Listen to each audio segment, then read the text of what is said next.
sa iyong mga anak na patuloy na pinipit sa iyo. Panginoon, sa ganito, ang aming taus-pusong patuloy pasalamat dahil sa iyong kabutihan at pagtitibuli na muli mo pinaranas pinatamasan niyo sa pamamagitan ng mga awitin, Panginoon Lord. Tunay ang madalang pangalan mo sa Lord. Ang patuloy na maparangalan, mawalagi at mapupulihan. Panginoon, dalangin po namin Diyos sa lahat ng lahat na ito. Patuloy ka po kumilos, Panginoon. Itanama mo ang iyong kapangyarihan ng Espiritu Banal. Mapatuloy mo itaglayin sa aming buhay sa lahat. O Diyos, nananalig po kami at nakitiwala sa iyong kapatid. Dalangin mo po, Diyos, ng lahat. Mapaparito sa gabi ito, O Diyos, ay hindi mo bibiguin. Patuloy mong kalinain ang ating Panginoon na iyong pag-ibig, ng iyong pagmamahal. Anuman ang pagdating at suliranin. Anuman ang magsugod at umaan, Panginoon. Ikaw ang Diyos na patuloy namin nilalapitan. Ikaw ang Diyos na patuloy namin tinatawagan, Panginoon, sa aming buhay. Pakilan Diyos, mapagpalang naman. Uli ko po yung natin mapagpalang naman sa mga naman. Pabutin mo po ang lahat ng mga tumulong sa iyong panawagan. Ang iyong mga anak, ang iyong mga lingkod, mapatuloy ko yung kinalaman, Panginoon, sa lahat ng mga. Dalangin po namin na patuloy mo silang palakasin. Patatagin, Panginoon, ang ibayong mong lakas, sipag sa pagkilingkod sa iyo, Ama. Tunay na po, Panginoon, kung wala ka, ay wala ka kami nagawa. Panginoon, papalain mo yung mga manawin sa iyong gawain, Panginoon. Patuloy mo silang bigyan ng karunungan na nagmumula sa iyo. Ang banal na pangalan ng Diyos, patuloy na sasambahin namin. Patuloy na papupurihan, Panginoon, sa pagkakaroon ng awit na hindi nagkaroon sa amin. Natin ang Diyos na pagkakaroon ng Ama. Patuloy mo rin gamitin ang lingkod na siyang daluyan ng iyong mga salita at pagkikimalita sa kanya. Ikamit po siya mga sa iyong banal. Ikaw makita at mayak sa kanya. Ang presensya ng Diyos. Ang patuloy na kumilos sa lahat ng kanya. Pagpalayo po lahat ng panikura sa kanya. Pagdating mo po ang bawat isa. Ang mga Panginoon tayo magpakailangan sa iyo ng mga pangalaman. Kawalan mo, Panginoon, ang patuloy ng pag-iigal at magkakaroon. Kaya Ama, maraming salamat ulit sa iyong katapalan at pagkikihan sa kanya. Maraming salamat sa Espiritu Banal na patuloy na sinusunod sa bawat gawain mo. Kaya Ama, kawan mo Diyos na patuloy namin purihin sa bayan sa Espiritu Banal.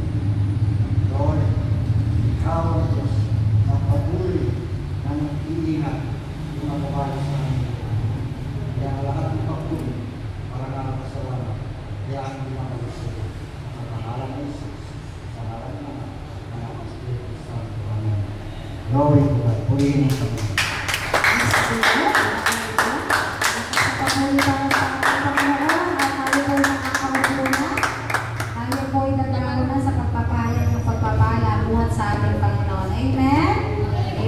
Po, ako po ay magtatawag na agad para po mabigyan ng pagkakataon para ngalan ng ating Panginoon sa inyong mga pagpapala. Sino po pinagpala ng Diyos? Ang unang tatayo dito at magpapahayag. Ayan, brother. Malakas na papuri para sa ating Panginoon. Praise God. Purihin ang Panginoon sa kanyang ito. Maraming salamat sa ating Yahweh Shaddai na siya nagbibigay sa atin ng kalakasan, malusugan ng ating katawan. Habang tayo naglilingkod sa Panginoon na lumalalim ang ating pananampalataya, ay nandoon naman yung mga pagsubok na dumarating. Sumalit sabi ng Panginoon, huwag kang panghinaan, patuloy lang manalig at sumampalataya sa Kanya. Amen? Kaya ako nagpapasalamat sa Panginoon dahil sa biyaya ng kalakasan, kalusugan, at sa biyaya ng kagalingan na pinagkaloob niya sa gabi nito. Dahil mula po kahapon ay talagang nanghihina po ako para natrangkasuhin, subalit ng pagkabuti ng Panginoon. At kanina, dalawa kami ng anak ko na tingin kami sa doktor dahil grabe na yung ubo niya, at ganoon din sa akin. Kaya doon ako talagang sinusubok ng masamang espiritu. Subalit, kailanman ay hindi mong tatagumpay. Amen? Patuloy naman tayo magtiwala sa Kanya. At ako'y nagpapasalamat sa ating Yahweh Shaddai sa kabila ng lahat ng mga pagsubok na ito ay kumikilos ang Diyos sa ating buhay. Dahil sabi naman ng Panginoon na lahat ng tao na nananalig sumasampalataya sa Kanya ay daraan sa mga pagsubok. Amen? Subalit tapat ang Diyos sa Kanyang mga pangako na hindi niya hayaan ng pagsubok na yan ay siyang maghina sa ating paglilingkod sa Panginoon. Ang pagsubok ang magbibigay sa atin ng kalakasan at katagan ng ating pananalig sa Kanya. Kaya maraming salamat sa ating Yahweh Shaddai dahil kanina pakaling namin sa doktor, maghapon na ako nakahiga dahil sa Lord. Ilaan ko ang lakas ko sa iyo. Talagang masamang espiritu ay sabi na huwag ka nang tumalo. Sabi ko hindi, dahil yan ay para sa Panginoon. At naramdaman ko na nilalangkat ako, parang masakit yung ulo ko. Pinunasan ko lang ng langis. Sabi ko, Lord, pagtungtong ko sa akong ito, ako'y pagkagalingin mo at alisin mo lahat ng mga sakit na naman. Kaya napakabuti ng Diyos. Hindi nga ako minom ng paracetamol. Sabi ko, Lord, pagdating ko sa dakong lugar ng gawain mo, ako'y pagkagalingin mo. Kaya napakabuti ng ating Yahweh Shaddai dahil siya lamang ang ating dakilang manggagamot. Amen? Kaya huwag tayong magsawa, huwag tayong maghina na lumakit sa Kanya dahil kung wala ang Diyos, wala tayong magagawa. Marami ng mga pagsubok na dumating sa buhay namin, sa ating mga anak. Subalit, patuloy lang naman natin at sumampalataya sa Panginoon. Kailangan di ba na-share ko sa inyo ng aking anak na bunso ay natinggi. Subalit sa patuloy na panalangin, siya ay maghapon na isang gabi lang sa clinic na siya nakumpay at yumaling kaagad. Kaya sabi nga ng iba, ang bilis mo naman magaling yung ipagyang na ng linggo. Kaya iba na tayo may pananalig pagtitiwala sa Diyos dahil ang Panginoon ang patuloy na kumikilos sa ating buhay. Dahil ang mga pagsubok, kung ating itindihin, kung ating isipin, tayo manghihina. Talo tayo dahil ang ating kaaway ay talagang tayo ang titirahin niya dahil tayo ay ayaw ng masamang espiritu na ito. Ayaw ng demonyo na tayo ay lumapit sa Diyos na patuloy tayo maglilingkod sa Kanya. Gusto niya na ang mga nakakilala sa Diyos ay uli na ibalik doon sa mga luma ng buhay. Gusto niya na ang mga mundong gawain, yun ang nais niya. Subalit, ang Diyos ay napakabuti. Hindi tayo nagsasawa na magpuri, sumamba sa Kanya. Kaya maraming salamat Panginoon sa iyong katapatan at kabutihan. At kanina nga, sabi ng doktor ko, tinakot na naman ako dahil mayroong akong pasyente na na-COVID nakakumpay. Dahil matagal na yan na noong panahon ng COVID, napapasikap ako, gusto niya akong turukan ng bakuna. Ay ayaw ko. Sabi ko, Dok, hindi ako pababayaan ngayon. Kaya kanina, sabi niya, dapat napaturok ka na. Sabi ko, Dok, si Lord lang kasama ko, hindi na pababayaan. Kaya ako'y napapasalamat sa Panginoon dahil tunay nga na tayo'y manalig, sumampalataya at pagtiwala sa Kanya. Tiyak na tayo ay ingatan at patuloy na ingatan ng ating Yahweh Shaddai. Amen? Kaya patuloy na tayo na maglingkod sa Kanya. Ilaan natin ang ating oras sa Kanyang gawain tuwing araw ng Biyernes. Dahil mahalaga ang ganitong pagtitipon na patuloy tayo nakikinig ng salita ng Diyos. Sa bahay, hindi na sa gawain, pati sa radyo, minsan maghapon, magdamag yan, nakabukas na ng radyo. Dahil yung tayo pinalalakas at pinapatatak ng Panginoon. Dahil minsan, dahil may masamang espiritu talaga at siyang kapanghina sa ating pananampalataya. Kaya huwag tayong magkinawa na patuloy tayong maglingkod sa ating Panginoon. Kaya sa Diyos, ang lahat ng papuri, pasalamat, ikaw Panginoon, ang Diyos na mabuti, Diyos na tapat. Amen. Glory to God. Amen. Palakpakan natin ang ating Panginoon. Hallelujah. Sige po. Papatuto pa ang aming kapatid. Malakas na papuri para sa ating Panginoon Diyos na tapat. Mapagpalo kayo po mga brothers and sisters in Christ. I-share ko lang po yung nangyari sa amin sa anniversary. Bago po ang anniversary ng Lunes, mayroon po kami practice na mga choir. Ngayon po, siyempre, involved doon ang financial. Tapos, talagang walang pondo yung aming prayer group. Nag-meeting kami, walang pondo. Sabi nga, mag-meeting kami, kumbaga, maglalaan kami kumbaga, magsasubmit kami ng sa Panginoon, ang Diyos na ang mag-provide. Parang gano'n ang ginagawa namin palagi. Ngayon nangyari, nung practice ng linggo,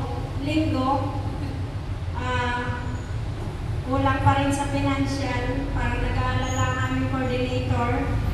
Ngayon sabi ko, huwag kang mag-alala, God will provide, sabi ko. Pero dinayo po kami na diocesan choir, walo po sila. Tapos ang nangyari, nag-aalala lalo yung ang aming coordinator.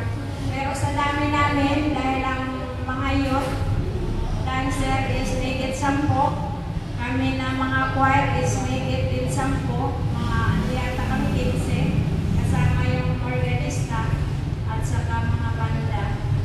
Ngayon po, nasolusyonan yung aming practice na yon. Nabigyan lahat.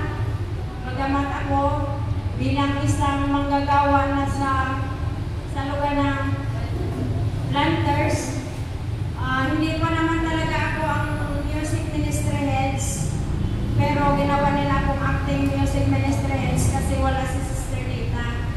Ngayon po, parang pasantog dahil doon sa music ministry heads na yun. Dahil gusto kong mapunan yung mga pangangailangan. Ang ginawa ko, intercessory kami, intercede namin yung lahat ng magaganap, lahat ng mga choir, lahat, basta magaganap sa oras ng na yun, ang anniversary. Ngayon, tapos na po yung ang practice namin ng linggo, tapos na ang isipin doon.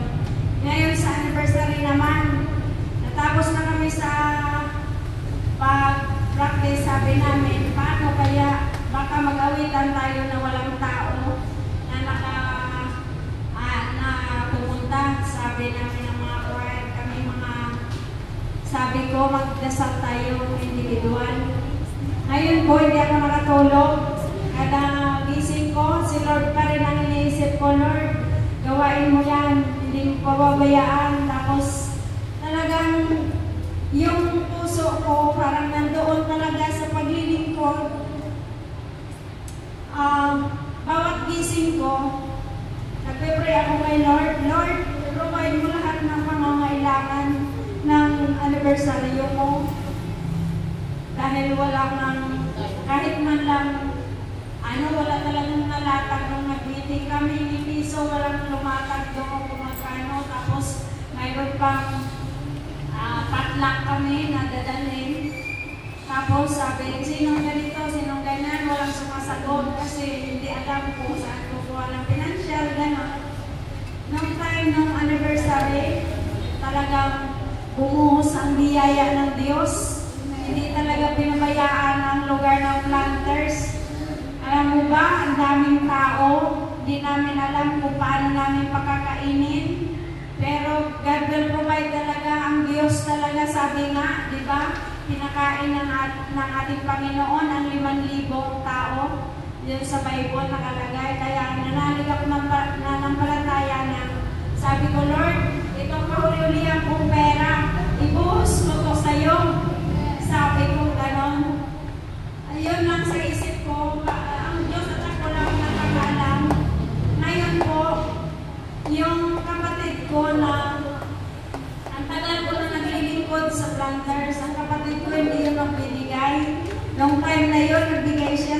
akin, pang-share siya ang gawain. Tapos siya pa ang nagluto ng pampatlak ko ng kaldereta. Kaya napupuri ako nagpapasalamat dahil lahat po na dumating doon, simula sa mga choir, IT, MC at saka mga healing message, mga pati sa pare, na-provide po lahat ng gawain yung nung time na yun. Kaya nagpapasalamat ako sa Diyos nung natapos na po yung gawain, hindi ko ako umuwi agad. Talagang sinamahan ko pa sila sa paglimpit ng instruments dahil yung puso ko po parang hindi ako makatulog, parang tumang-tuwa ako dahil sa katagumpayan ng gawain ng ating Panginoon. Amen. Yung nagmimitig ka na maibigay mo ang the best para sa Diyos, talagang ipinagkaloob yun ng Diyos. Yung, di ba iba ang saya, nararamdaman mo pag tinugon ng Diyos ang iyong panalangin. Ganon ang naramdaman ko, bagamat wala ko akong malaking pinansyal na pinagkaloob doon, yung talent, treasure, lahat na, binuhos ko na. Sabi ko nga sa mga anak ko, kung mayroon kayo, magbigay kayo. Kasi biyaya ng Diyos, isang beses lang sa isang taon ng anniversary. Ngayon, sabi ko nga doon sa pangalawa kong anak na, sabi ko, magbigay tayo sa ating Panginoon. Sabi ko, magluluto ako sa bahay para maibigay ko pa rin yung best ko para sa mga taong kakain doon. Sabi ko gano'n. Bagamat maliit lang po talaga yung bahay namin, hindi talaga bahay, kubo talaga. Kaya, pero, welcome ko pa rin sila doon kasi mas malapit po kasi ako sa court, sa simbahan. Kaya, nahiya man ako na i-welcome sila doon sa bahay namin, pero magpapasalamat pa rin ako sa Diyos na na-entertain ko sila ng maayos, na kung saan napakain ko sila ng tama. Kaya nagpupuri ako nagpapasalamat sa ating Panginoon. Basta't maniwala lang tayo na ang Diyos natin ay tutugon sa ating mga panalangin. Basta't ang ating puso nakatuon sa Kanya palagi, hindi tayo niya bibigyan. Dahil ako, subok ko na po sa aking buhay dahil wala naman po talaga akong trabaho. Yung anak ko, nagtatrabaho yung pangalawa. Alam mo po ba kung magkano binibigay niya sa akin sa isang quincenas? 4,000. Ngayon, kukunin ko pa po doon ng 10% para sa Diyos. Ngayon, hindi ko paano ko po yung babadgetin, hindi ko po alam. Talagang nagpo-provide po ang Lord sa akin. Kaya nagpapasalamat ako sa ating Panginoon dahil nakilala ko siya. Hindi kami pinabayaan. Yung mga anak ko, hindi yan ang hospital. Talagang sabi at pag sinabi nila na, Ma, may lagnat ako, sabi ko, pray lang tayo sa Lord. Wala tayong magagawa diyan. Sabi ko, tayong lahat ay magkaisa sa panalangin, sabi ko sa mga anak ko. Kaya nagpupuri ako nagpapasalamat. Yung ating hitiin na makasunod sa kalooban ng Diyos, talagang ang Diyos ang magpo-provide ng lahat ng ating pangangailangan. Financial man yan, physical ng ating kalakasan man. Ang pinaka-mabuti, yung katawan natin ay malakas. Yung pera kasi nawawala yan eh. Pero yung ating lakas sa araw-araw talagang yun ang ipagpapasalamat natin sa ating Diyos na buhay. Kaya sa Diyos ang papurit pasasalamat. Amen. Amen. Hanggang sa papurit para sa Panginoon, sila talaga ang magpapalala ng gawain po ito. Amen. Nagpapasalamat po kay Yawang Shaddai at sa inyo po mga kapatid sa pagsuporta sa Planters. Sige po, tayo po ay tumayo na at tayo po ay makikinig na ng mabuting balita. Buhat sa ating Panginoon at ang ating gagamiting kapatid, lingkod, walang iba kundi si Brother Chito Agraban.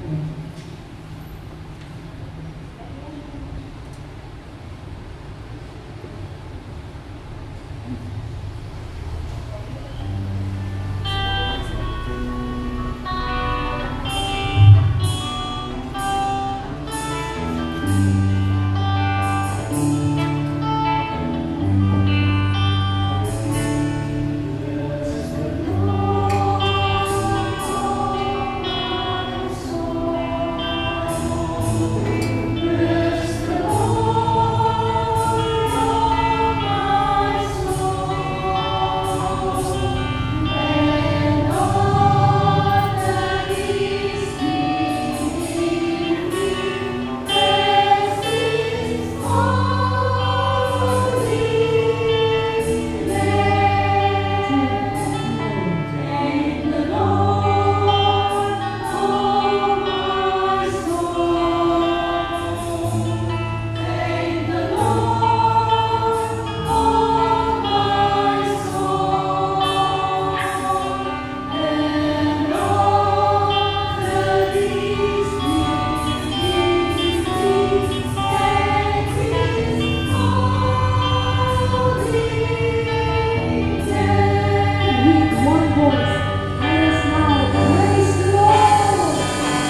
Dakilang Diyos na makapangyarihan, Ikaw po ang siyang dahilan kung bakit kami nagkakatito sa dagat ito.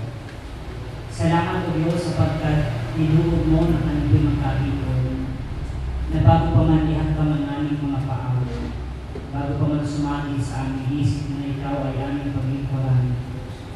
Matagal nang nakalaan ang utang para sa amin.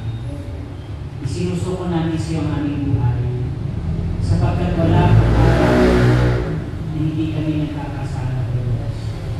Subalit kahit po kailan hindi mo sinasara ng pintuan, sandali kami lumapit sa iyo, Panginoon, laging handa kami tanggapin. Hindi mo kami hahayaang maagaw ng kailangan sa iyong kamay, sapagkat kahit ilang saglit, lagi mo kami binalatayan. Sa gabi ito, dalangin ko na bigyan mo kami ng karunong umunawa, tumalima, higit sa lahat, sa puso namin, ng lahat ng iyong mga salita. Ano mang kakulangan po namin sa gabi ito, pakalinisin mo kami. Gawin mo kami pagkanting silan na walang ibang pwedeng pumuno kundi ang iyong mga salita. Pagpalain mo ang mga kapatid kong ito, O Diyos, especially ang mga kabataan ko na nandito ngayon gabi. Pagpalain mo ang kanilang pamilya at mga magulang at kanilang isang pamilya. Pagpalain mo ang mga lingkod mo ngayong gabi na nanguna sa pagpulit pagsamba. I-bless mo ang kanilang buhay. Patuloy mo pagpalain ang bawat isa. Pagpalain mo kami ngayong gabi sa aming pagtitipon. Ikaw ang siyang itaas. Ikaw ang parangalan. Sa pangalan ni Jesus, say Amen. Amen. Amen. Amen. Naman ang anak ni Espiritu Santo. Amen. Purihin ang Panginoon. Oh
Yung palakpak po ng mga anak ng Israel.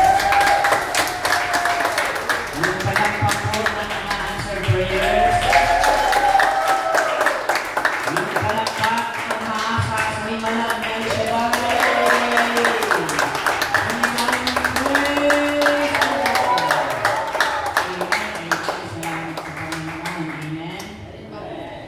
Harapin mo ang iyong katabi. Harapin mo muna ang iyong katabi.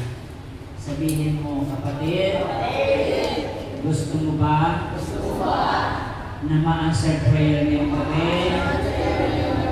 Anong sagot? Parang ayaw, no? Ulitin mo, kapatid, gusto mo ba na ma-answer prayer ngayong gabi?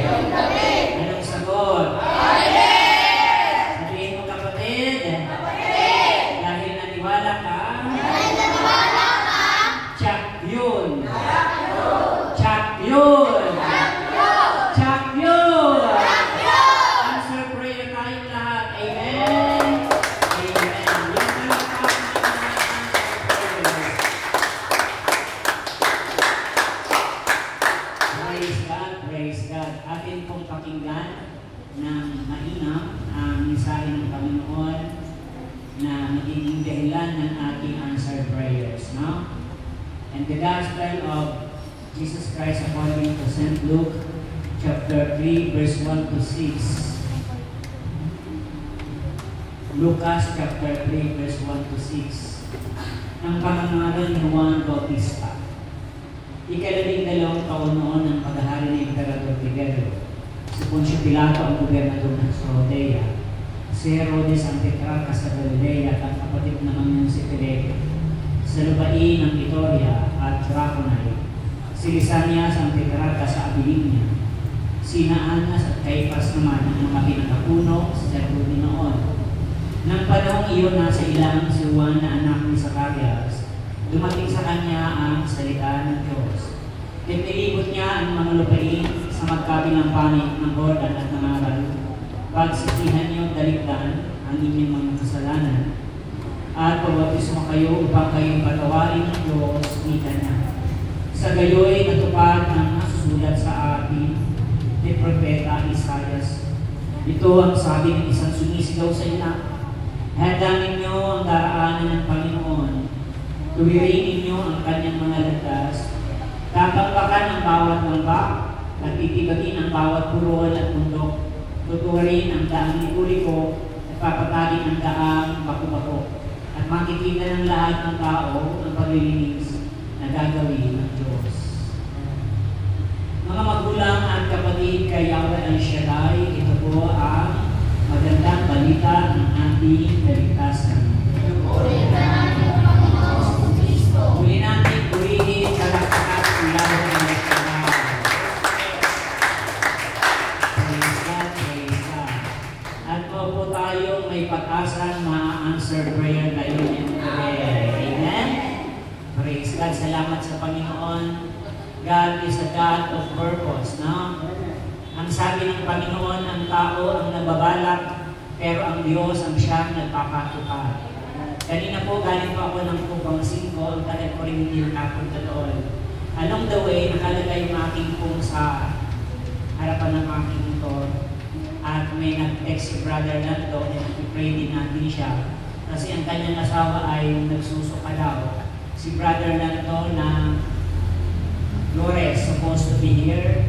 At nakita ko, kung walang pupunta, daanan ko na lang. Kasi galing na ako ng lupang. So, hintay-hintay ko lang kasi hindi ko naman minadali. Kasi nga, may sakit yung kanyang asawa. At maya-maya, nakabasa ni Brother Manny yung text na aming group chat. Sabi ko sa kanya, Brother, pauwi na ako. Kung walang pupunta, ako na lang. Thank God, ang laganap ng kalooban ng Diyos, kaya dito ako na lang. Amen ba? Palapakan natin ang Panginoon. Okay na ba sa inyo? Parang hindi okay, no? Sa gabi ito, mga kapatid ko sa Panginoon, napakaganda ng ating gospel. Amen ba? At ito po ay hindi lamang para sa inyo, kundi para sa ating lahat. Na ang Panginoon ay binibigyan tayo ng paalala na ihanda ang ating buhay, puso, isip, at kaluluwa pagdating ng Pasko. Amen ba? Ito ang Advent season, mga kapatid, ng sabi ng Panginoon, may tinig na sumisigaw sa ilang. Sabi sa English, a voice in the wilderness, no? Tinig na nagmumula sa ilang, mga kapatid ko sa Panginoon. Kaya ang title po ng ating pag-aaral, Identifying the Wilderness in Our Lives. Ulitin namin nyo, Identifying the Wilderness in Our Lives. O, nag-aaral ba kayo dyan? Ulitin natin, Identifying the Wilderness in Our Lives. Kilalanin kung ano ang ilang sa buhay natin. Sabi sa ating binasa, ang ilang ay lugar kung saan maraming baku-bakong bato, no? Maraming dapat patagin, at maraming dapat lagyan ng lampak para patagin, at maraming daang liko-liko. Amen ba? Ang lugar ng wilderness sa Ingles ay unhabitated, mga kapatid. Kapag sinabing unhabitated, ito yung lugar na walang masyadong maraming resources, no? Walang maraming pagkain, walang maraming pangangailangan. Ito ay parang disyerto, walang masyadong maraming mga makukuhang resources. Ito ang lugar ng sadness, lugar ng kalungkutan. Nakikinig ba kayo? Lugar ng loneliness, lugar ng kahirapan, mga kapatid. Of course, walang sino mang tao na nalagay sa tinatawag na wilderness ng buhay. Nakikinig ba kayo? Naunawaan niyo na ba ang wilderness? So, ang lugar ng wilderness ay ang lugar na ilang, mga kapatid. Ang lugar ng madilim, ang lugar ng malungkot, ang lugar na mahirap. At kaya ang Panginoong Jesus sa pamamagitan ni John ay nagbigay ng figurative word na ihanda natin ang ating landas. Sapagkat minsan ang buhay natin ay parang nasa ilang na lugar. Nakikinig po kayo? Pagkitanong sa iyong katabi, kapatid, ano ba ang ilang wilderness sa buhay mo? Sagutin mo siya, kapatid, ano naman ang pakialam mo? Alam niyo, mga kapatid, kung wala ang pakialam ng ating kapwa, may pakialam ng Diyos. Kaya ka nandito, alam niyo kung bakit? Kasi gusto niyang patagin, gusto niyang tuwirin ang landas na ating tinatahak. Nakikinig ba kayo? Maraming Kristiyano, akala mo na okay yung buhay natin. Maraming taong pwede gumitin at nagagawa niyang kanyang sarili laging malinis, no? Laging maayos ang kanyang buhay.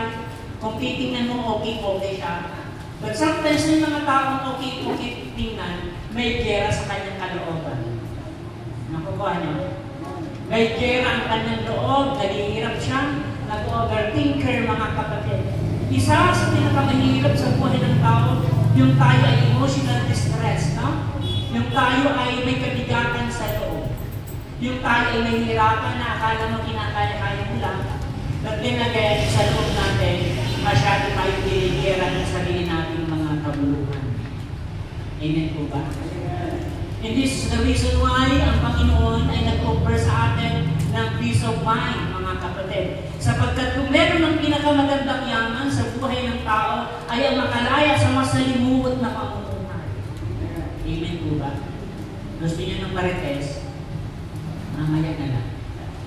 Alam niyo, mga kapatid ko sa Panginoon, sa aming lugar, nung ako'y pauwi pa noon, mga 10 years ago, ang bundok namin doon parang walang kwenta. Walang kwenta yung essence na hindi maayos. Basta bundok lang may mga kahoy, dinadaanan lang, ha?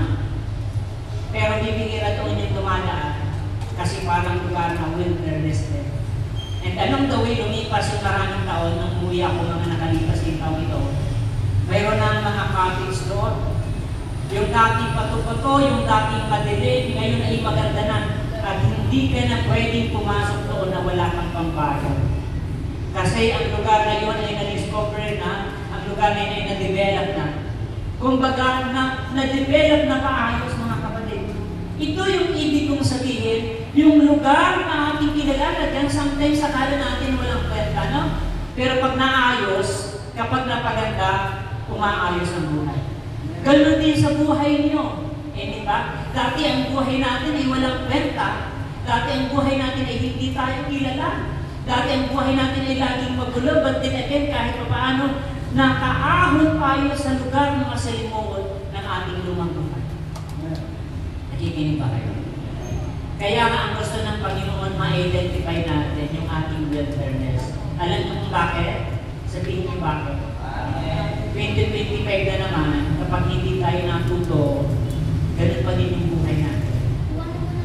Sasabihin mo, hindi bali, sir, hindi bali, Lord, na walang pera, basta maayos ang buhay natin. Maniwala ka. Pag wala tayong pera, magkakasakit ka. Amen ba? Sometimes, ginagawa lang natin reason yung buhay natin and we console ourselves, but in reality, we are not. Amen ba? Masaya, malakas mag-praise the Lord. Amen? Kahit walang pila, Lord, masaya kami, walang pera, Lord. Pero ang totoo, pag uwi mo sa bahay, nang mabasa mo yung bill ng kuryente na mula mo yung isip natin. Amen ba? Hindi tayo nagsasabi ng totoo na okay lang na walang pera. Sapagkat ang totoo bilang tao, ayaw ng Diyos na tayo ay naghihirap. Ayaw ng Diyos na tayo ay nagugutom. Amen ba? Ayaw ng Diyos na tayo ay papahiya sa mga tao hindi naglilingkod. Kung yung mga luko-luko nga, ang daming pera, no? Tayo pa kaya may Diyos na may-ari ng lahat ng bagay na hindi pagpalain. Nakikinig ba kayo? Sabihin mo siyang katabi, kapatid, ikaw pa kaya na hindi yumaman? Amen ba? Sabihin mo, kapatid, ikaw pa ba? Diba? Mga anak na El Shaddai, no? Pero ang magandang bagay na makita natin is to identify our wilderness. Sabi ni Bishop Bacani, nakikinig pa kayo? Sabi ni Bishop Bacani, ang Diyos hindi nagpa-punishment. Ang Diyos hindi nagpapahirap. Ang Diyos hindi nananakit. Pero magkakaroon tayo ng karamdaman, ng mga sakit, ng mga problema sa buhay, kapag tayo ay gumawa ng desisyon na ikakapahamak din natin. Ikinig po kayo. Kapag tayo ay lumabas sa direksyon ng Diyos, huwag kang magtaka isang araw, magulo na yung buhay natin. Buhay niyo. Kahit maganda na ma-identify natin, alam niyo kung bakit ang tao ay nagkakaroon ng nervous breakdown? Kapag nagkakaproblema ka, na hindi mo alam kung bakit ka nagkakaproblema. Nakuha niyo? Ang pinakamadaling solusyon sa problema ay alamin kung ano ang dahilan ng problema.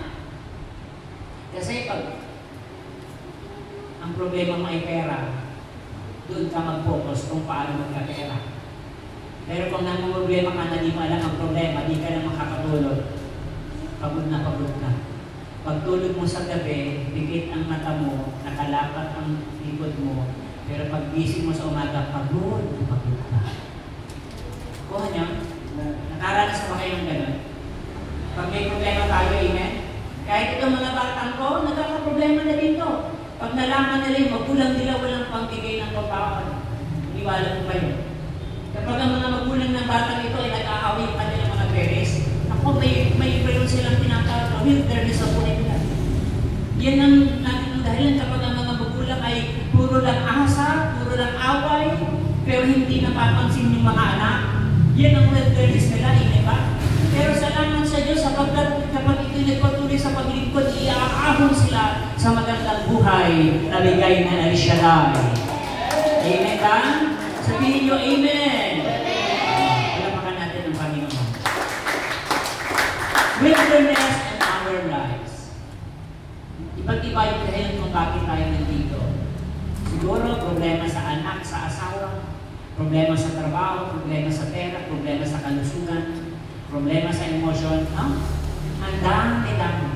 Napakasakit ng buhay na hindi maayos ang buhay.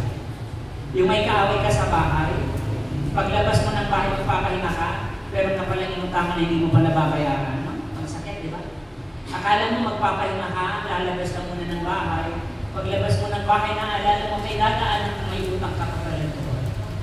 Bakit ko alam? Sabihin mo, bakit alam, brother? Ako pa ba? Di ba? Hindi naman tayo pwedeng mag-share, hindi natin ang tatanong matotohanan, hindi ko ba? But all those wilderness in our lives, alam nyo, baging sa family, sa relationship natin, there is always wilderness. Ang malaking epekto sa mga anak na pag nagkahiwalay yung magulang. Tingin ba kayo? Kami mag-asawa, magmarit ako sa inyo mabilis lang. Nung tingnan kami magkahiwalay. Nag-away kami kasi may kasalanan yung cellphone, no? May nag-check kung ano nag-check. Magkasalanan ng tama sa ito. Nagigili ba kayo? Ginising ako ng asawa ko, ops, gising niya. Alam nyo, atin lang ito, ha? Hindi naman niya nakalay. Iibig ko pa yan. For the sake of, God's goodness, hindi ko kasi kumatiis eh. Ayaw ko nagmamadali sa aking pinupuntahan, no? Alam nyo, nag-away kami ng asawa ko, sabi ng asawa ko sa sobrang away namin. Huwag ka nang uwi dito, baka hindi ako makatiis, mapatay kita. Ang galit, no? Pag pinito ko yan, ang gaan lang. Pero yung katotohanan, hindi natin maniwala ko. Alam ba tapos na ng mundo? Sometimes, mga asawa ay nakakatawa din ako.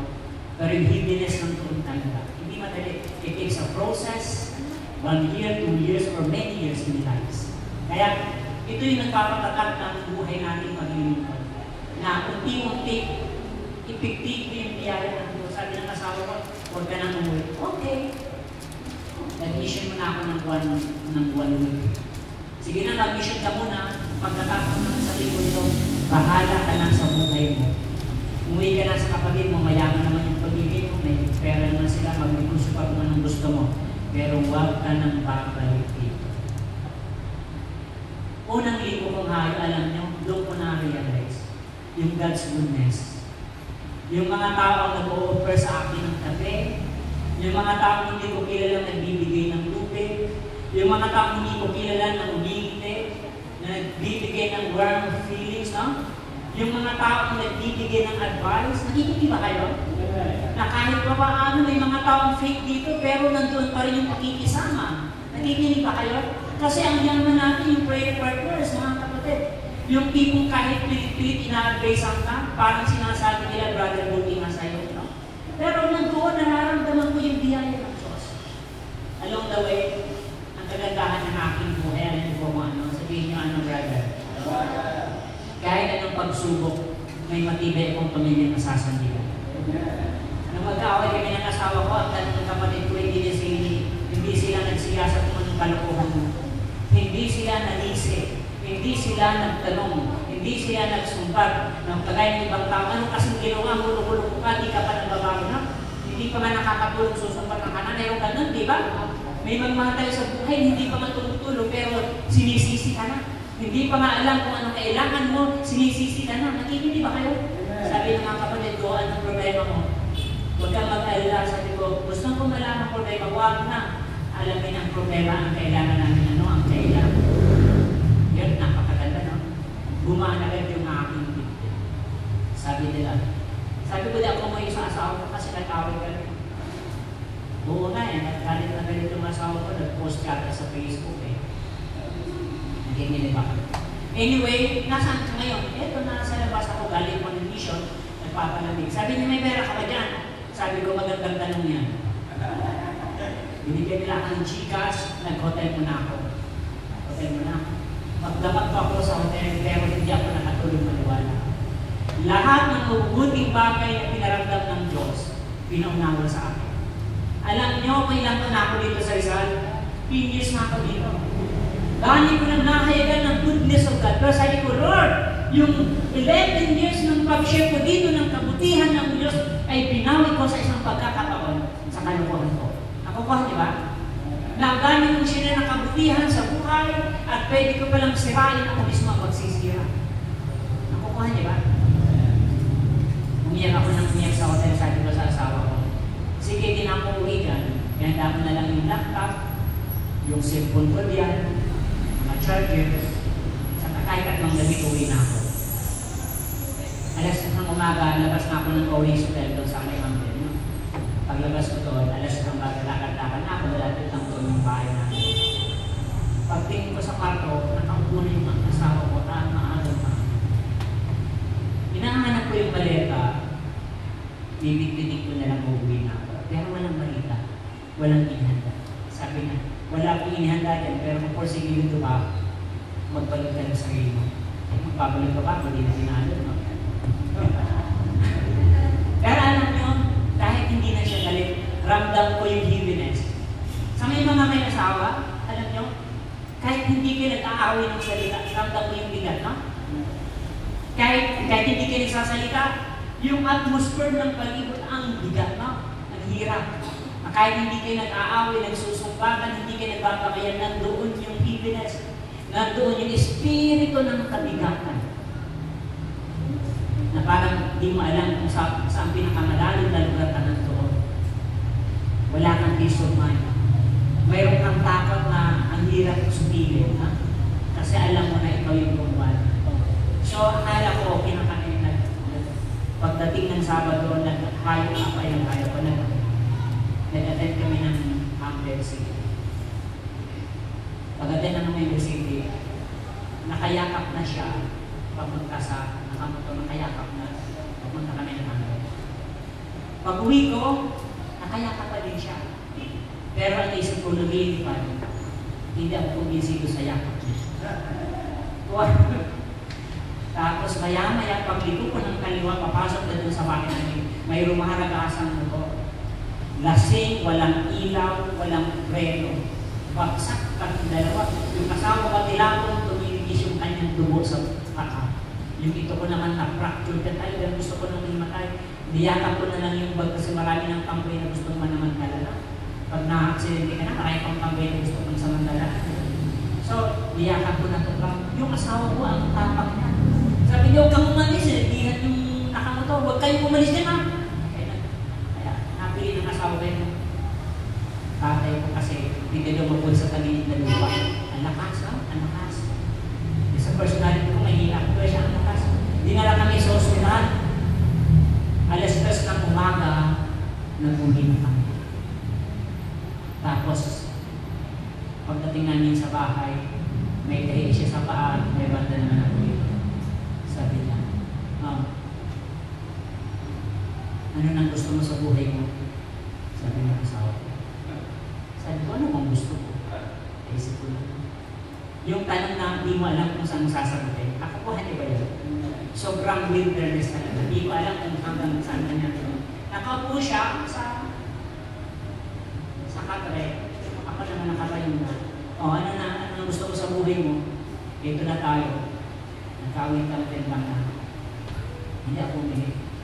Maya-maya umiyak siya. Alam niyo ang sabi niya? Pasalamat ka. Kasi tumawag na ako sa isang head kahapon. Ang sabi ko, hihiwalayan na talaga kita. Sabi niya. Hihiwalayan na daw ako. May pinalaman ako isang head disciple.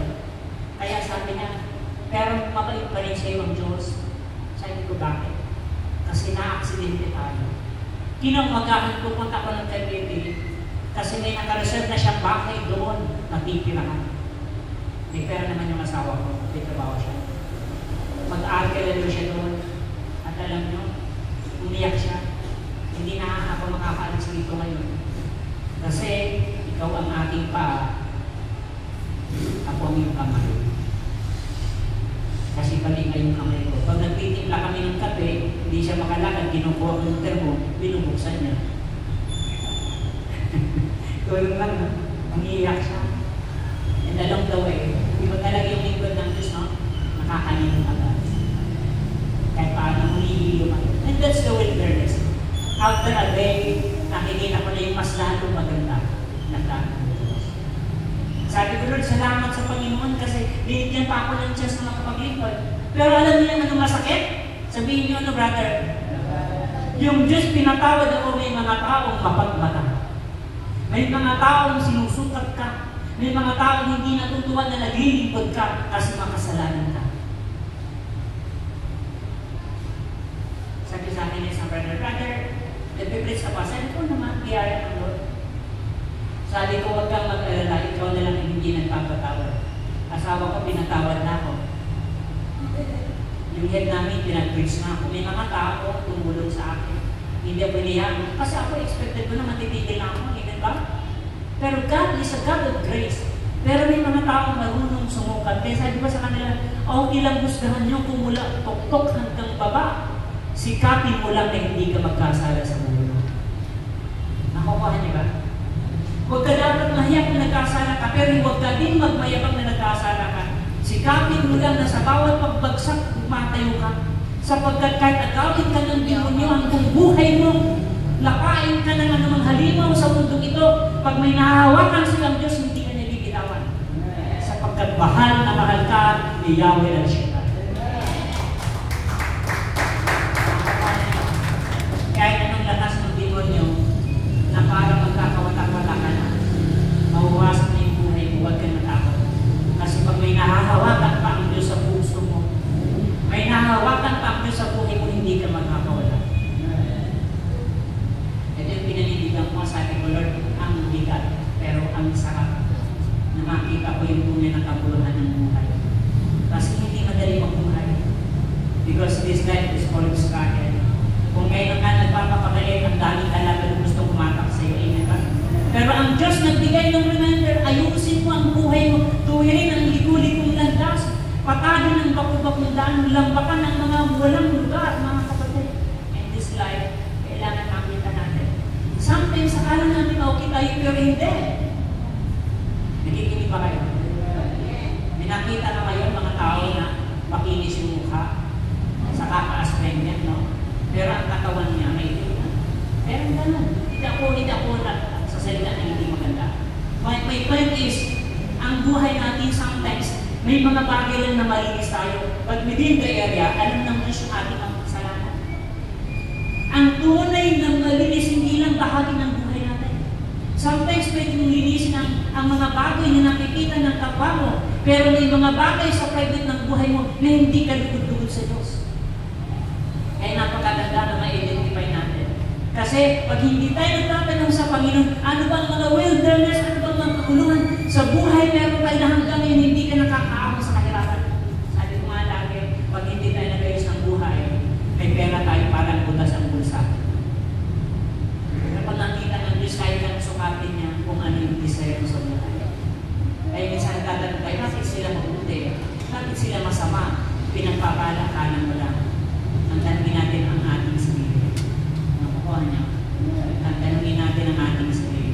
A personal wilderness, we have so many wilderness. Trabaho, anak nyo, negosyo, kalusugan. Kapag kalusugan na ang kapalit, wala nang benta ang lahat ng bagay. Maniwala po kayo. Walang sarap mabuhay na kahit maraming pagkain, maraming pera, nahihirapan ka na sa karamdaman. But we must go on, amen ba? Ako, ang tagal ko ng my blood sugar, pero sa biyahe lang tayo nakakasurvive. Minsan nga mga may tumatawag sa akin, talos-talosan ng gabi, Brother, pray over mo man ako, brother, kasi may problema. Anong problema mo, sister? Sabi ko, alas 12 ng gabi tumawag ka, ano bang kailangan ko? Brother, pray over mo ako. Ang taas ng sugar ko, brother. Sabi ko, huwag kang mag-alala. Parehas lang tayo. Ano ba? May pinipro-over na ako na gusto magkaanak. Siguro pag nalaman ko na wala kaming anak, magdudulad ko lang. Para alam niyo, hindi naman kakulangan ng wala sa atin. Sapagkat ang lahat ng wala sa atin, si El Shaddai ang puro.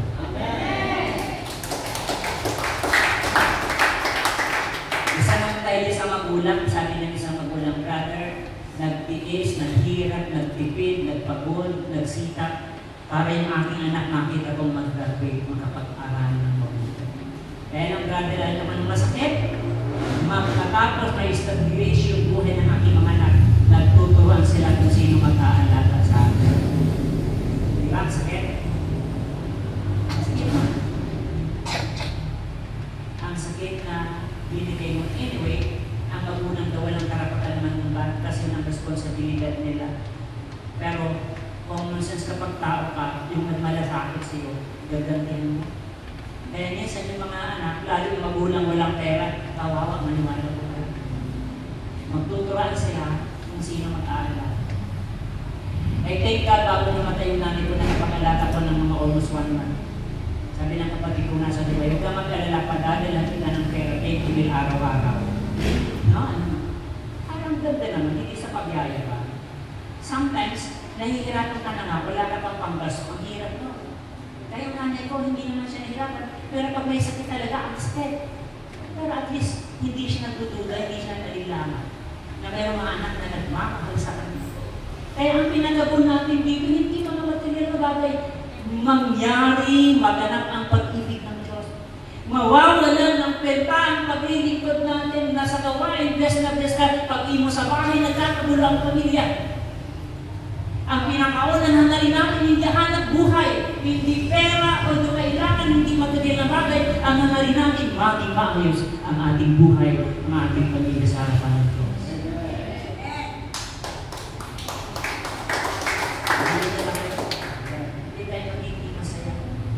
Pwede mong pakita sa kanila na nag-bless tayo. Pwede mong sabihin sa kanila na pinagpala tayo. O yung personal nating buhay, ano nga ba talaga tayo? Ano nga ba talaga tayo? That's why napakabigat na makaahon tayo sa wilderness na kilala natin, sa masalimuot na lugar. Amen po ba? Struggling with many struggles in this life. Hardships and unresolved problems. Kapag ang isang pamilya may unresolved problems, konting kalibit lang sasapot. Na? Pag may dalawang hindi nagkakaintindihan, hindi nag-iinikan, isang kalibit lang yan, sasapot yan. You know why? Because there is unresolved cases. Pero yung mga taong transparent, handang mag-open up ng kanyang buhay, handang makalayo sa pagkakagapos ng unforgiveness, ibinibigay niya ang kanyang buhay, pinapatawad niya yung mga nagkasala sa kanya sapagkat wala siyang lugar na mapupuntahan. Pag hindi natin maayos ang buhay natin ito sa ating pamilya at sa ating kapwa, saan tayo pupulutin sa buhay nito? Kaya nga napakaganda na nalilipot tayo sa Diyos sa inyo pa. Napakaganda na mayroon tayo na sinusuntuhan. Although alam ko bumibigat yung dibdib nyo, kasi yung problema natin iba-iba. Pero huwag kang mag-alala. Ang lahat ng bagay aayusin ng Diyos. Kalibitin mo yung katabi mo, sabihin mo, kapatid. Huwag kang magpa-birthday girl. Mahal na mahal ka niya. Kaya nga nandito ka eh. Kaya nandito tayo kasi gusto niya mag-mais ako. And showing our faith in God na kahit pabigat ka ng pabigat ang harap na ng tinang mo, ibibigay mo sa Kanya ang problema. Ako ay nakakapag-face na ako ng problema. Nakakapag-face ako na may mga problema sa bahay. Pero yung lahat yung offer ko sa Diyos.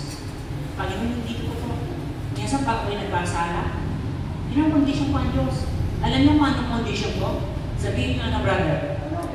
Sabi ko, Lord, huwag mo na akong pagpalain. Kasi pinupuntahan ko pagpalain ko. Pero alam niyo ba, yung hamon ko na yun, lang naman yun eh. Kasi di ka naman pababayaan ng Diyos, di ba? Pero gusto mo patunayan sa Panginoon, sinabi mo ay totoo, nang sinabi mo ay tunay, sapagkat nire-recognize mo na nagkulang ka, kasi pa ng pag di mo alam na nagkasala ka pala. But when you acknowledge your sinfulness, pinapakita mo sa Diyos na nagmamalig ka, na nagmamakaawa ka sa Kanya, at siya ang magbibigay ng lakas sa buhay natin. Dagdagan yung palakpak mo sa Diyos. Meron tayong personal wilderness sa buhay, mga kapatid ko sa Panginoon. At alam niyo ang kalatinhaman sa atin, yung tinatawag ng cultural wilderness. Ang ating bansa ay pagulo-pagulo na. Huwag na natin pag-usapan yung mga politika na yan. Wala nang kahilingan na. Wala nang ibang iniskaso sa government kundi mag-away-away ng personal. And that's what we call cultural wilderness. Kaya kahit nagsikap ka, kapag nakalagay ka sa magulo, damay-damay tayo. That's why we have to pray to God. Na pray natin hindi ng personal wilderness, laging lugar na ating kinalalagan. Yung bansa natin kinalalagan. And we have the power to pray for God.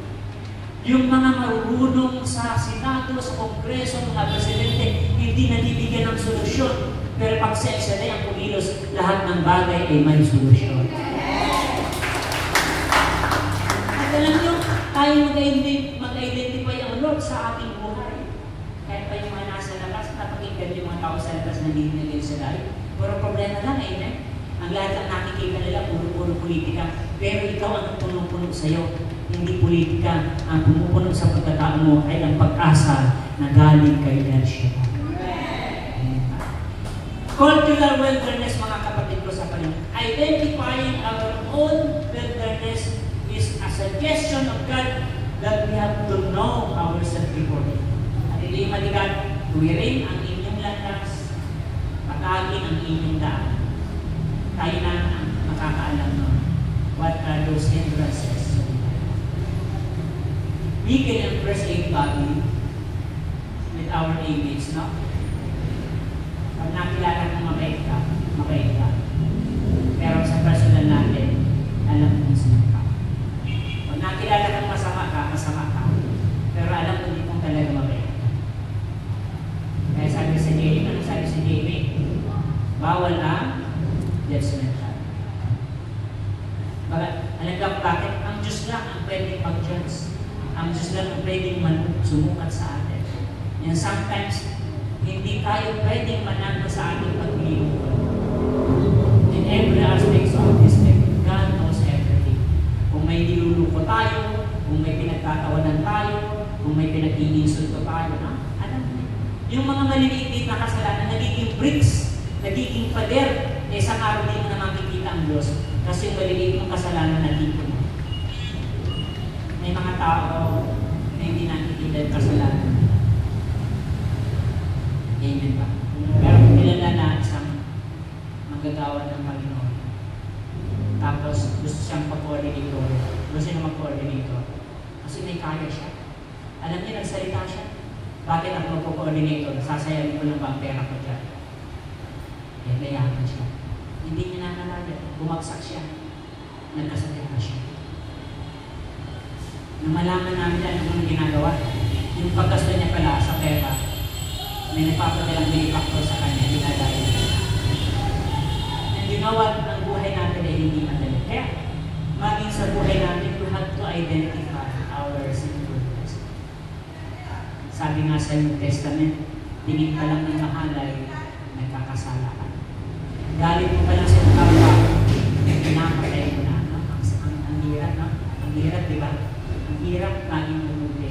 But then again, kaya tayo nandito. Kasi may El Shaddai na pumapatag, may El Shaddai na tumutuwid na kahit pa paano magiging tayong kawagis ni Jesus pagdating ng panahon. Sige, palapakan mo. Repentance, turning away from the wrong path and involve the change of mind and heart and the change in behavior, mga kapatid. Napakaganda na ipinapag-aralan natin. Lagi kong sinasabi sa gawain, sa El Shaddai, hindi kaya manalo, kundi pagandahan ng relasyon sa Diyos. Kung sino tayo at ano tayo sa kanya. Kapag buka, kapag sigurado ka natin Kristo, di worry about. Sapagkat alam mo, papakinggan ka pa rin ng Diyos sa bawat pagtawag sa kanya. Amen ba? Mapagpalang gabi po, tumayo na po tayo lahat. Ilagay natin ang ating kamay sa lapat ng ating puso. At kausapin natin ang Diyos sa gabi ito. Kung naniniwala ka na ang Diyos ang ating dahilan kung bakit tayo nandito, bakit hindi sumunod sa Kanya? Kung naniniwala ka na hindi natin kayang babaguhin ng Diyos. If we truly believe that El Shaddai is a miracle God, then panahon na para magtiwala sa Kanya. Alisin ang pag-alilang, alisin ang mga pangamba at ibigay sa Kanya ang ating buhay ng buong buo. Huwag kang mahiya na kung ano man ang pagkukulang natin. Sapagkat ang Diyos hindi kagaya ng tao na panghusga. Ang Diyos ay kumakantab sa mga taong umahamin at nagpapatawad sa mga taong gusto sumikat na maraming bago. Kaya hayaan mo na hindi man nakikita sa ating sarili. Hayaan mo na siya sa ating tayo ng Diyos. Ipaalala, ipakita niya sa atin ang ating buhay sa araw.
Salamat, Panginoon, sapagkat kilala mo kami. Lord, maraming bagay na pwede namin itago. Napakaraming pagkakataon na pwede kami maglihim. Subalit, isa po ang ating alam. Walang bagay na inatatago sa iyo. Kaya sa ito, dalangin po namin na siya sa ating mga maning puso. Lumakad kami ayon sa gusto mo. Mabuhay kami ayon sa ibig mo, Panginoon. Isang lingkod na walang pag-agam-agam, walang pag-alinlangan, walang pagkukunwari, walang tinatagong panghuhusga, walang tinatagong pagmamalaki at pagmamaka, kundi lingkod mong may pag-ibig. Muna sa ating sambahayan, Panginoon, na kami magkabigtis at magkaisa. Sa aming ministry, ilalagyan pagpalain na kami lahat. I-bless po, Lord, ang mga lingkod mong ito, dalangin ko, na makita namin ang iyong kabutihan. Makita namin ang iyong kalooban sa aming buwan sa araw-araw. Na sa aming pag-araw-araw na pagtakbay sa mundo ito, kami ay pamuti ng pamuti sa tulong mo. Panginoon, kagaya ng aming inawit, siya sa ating mga aning puso. Sapagat alam namin, ikaw lang ang tuturo sa amin, sa aming buhay ngayon. Pagpalain mo, Lord, ang aming mga kapatid na nandito ang gabi, nanay, ang mga anak, brothers and sisters. Dalangin ko, anumang mga hanap buhay ay iyong pagpalain. Ang mga kalusugan, anumang mga sakit, karamdaman, bulaulod ng kalampakan sa dugo, sa balat, sa laman, sa buto, anumang area ng ating katawan, we pray, O Lord, for your divine healing, O God. Pagpalain, Panginoon, ang mga prayer requests as what we declare before we start ng gawain kaming lahat ay answered prayer. Panginoon, maraming salamat. Ang po namin ang tagumpay ng gabi ito. Sa pangalan ni Jesus, say Amen. Sa ngayon naman, ang anak ng Espiritu Santo. Amen. Maganda, pinagpalang gabi sa inyong lahat. Give thanks with a grateful